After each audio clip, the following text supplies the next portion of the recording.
درنو لیدونکو هغه غزل چې د کرن خان زمزمه کړې ده ډاکټر اظهار الله اظهار صاحب دی د اظهار صاحب د خولې نه یې ورو ما ته مکمل یاد نه وي خو چې څو شعرونه راته یاد دي نو مطلب چې ستا سزاګانې در بخمه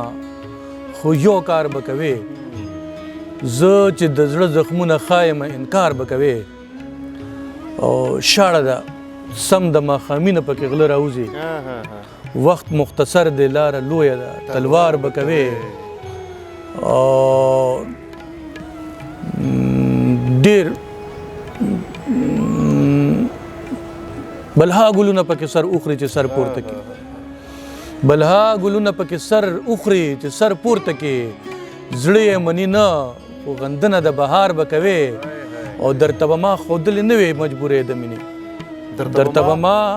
ښودلې نه وې مجبورې د مینې که راته پته وه چې مخه د بازار به کوې درته به ما ښودلې نه وې مجبورې د مینې که راته پته وه چې مخه د بازار به کوې او د خاموشۍ ګڼې معنی شونډې زر پرانیزه د خاموشۍ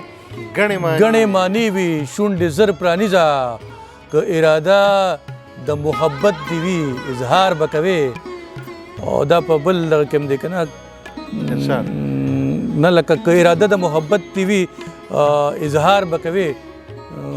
هغې پکې الفت هلته به الفت لفظ استعمال کړی دی او الفت هلته په کتاب کې هم استعمال دی هغوی دغه شانتې اخیستی دی که نه خو بهرحال ډیره مننه سرجي بیا هم دې مننه کوو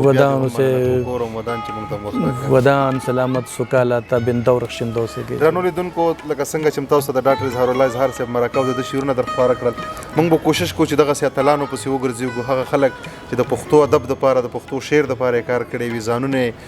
ځان یې په تکلیف کې کړي خو د پښتو لمن د پښتو ژبه غورځېدو ته او وروسته تللو ته نه وي پرېښي د بل شاعر پورې چې در سره مېلمه کوو موږ ته اجازت راکړئ د الله په امان